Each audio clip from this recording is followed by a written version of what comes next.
Hello everyone, नमस्ते अनि स्वागत छ हजुरहरूलाई हिमालय किचनमा। आज म हजुरहरूको लागि लिएर आएको छु एकदमै मिठो चना दाल फ्राईको रेसिपी। यसलाई सजिलो र मिठो गरेर कसरी बनाउने भनेर म हजुरहरूलाई देखाउँदै छु। यसको लागि मैले यहाँ प्रेसर कुकर बसाइसकेको छु र यसमा मैले राखेँ 1 कप चनाको दाल।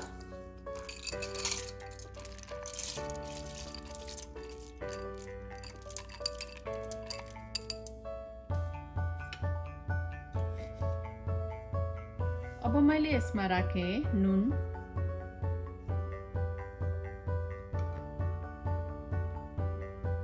र यति चनाको दालको लागि मैले राखेँ झन्डै 2 कप जति पानी। हजुरहरूले अलिकति थोरै पानी पनि यसमा लिन सक्नुहुन्छ।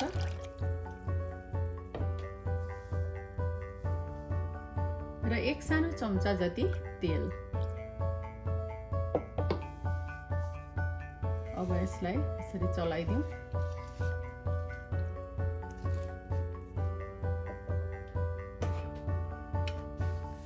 अब यसलाई यसरी बन्द गरेर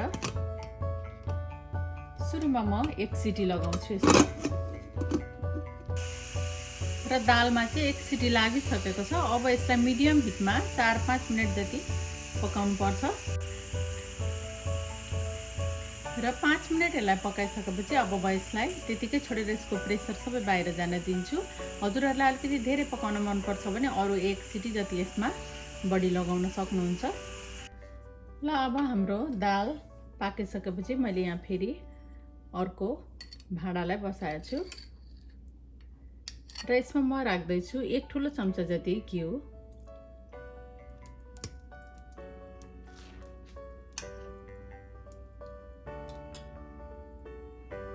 र यसमा मैले फुराएँ आधा सानो चम्चा जिरा, 3टा लसुनको पोटी यसरी काटेर लिएको छु मसिनो गरेर,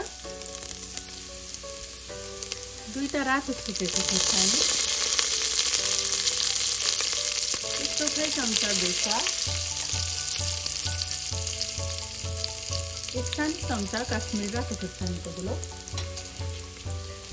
अब यसलाई चलाइदिएँ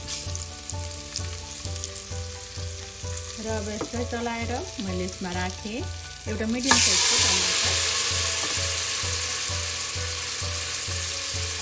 नुन राखेँ, टमाटर राखेर आफ्नो स्वाद अनुसार अब चलाइदिउँ।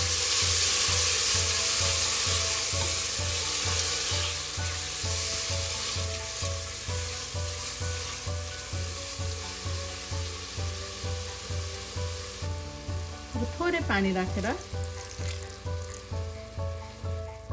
अब यसलाई छोपेर हल्का टमाटर गलुन्जेलसम्म पकाउनु पर्छ।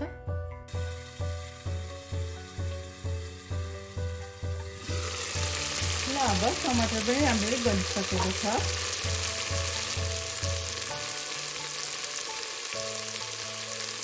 मैले यसमा राख्दैछु थोरै गरम मसला पाउडर,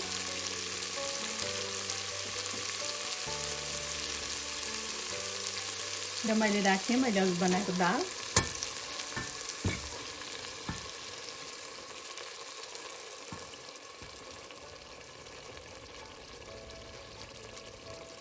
मिक्स गरिदिउँ अब दाल राखेर। हजुरहरूलाई यतिकै मनपर्छ भने अलिकति यसलाई बाक्लै पनि हजुरहरूले बनाउन सक्नुहुन्छ। र मैले यसमा राखेँ फेरि अलिकति पानी, म चाहिँ अलिकति पातलो बनाउँदैछु त्यही भएर।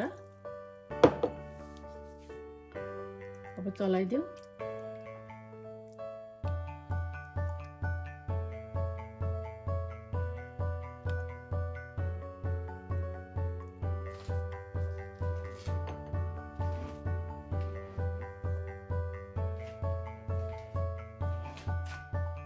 थोरै धनियाको पात राखेँ। अब यसलाई 1 मिनट जति उमालौँ।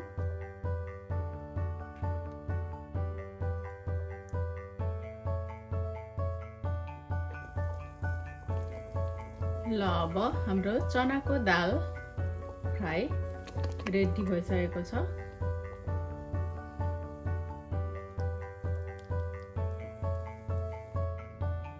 ल अब हाम्रो चनाको दाल फ्राई चाहिँ यसरी खानको लागि रेडी भएको छ। हजुरहरू पनि यसै गरी दाल बनाएर खानालाई अझै पनि ट्राई गर्नु होला।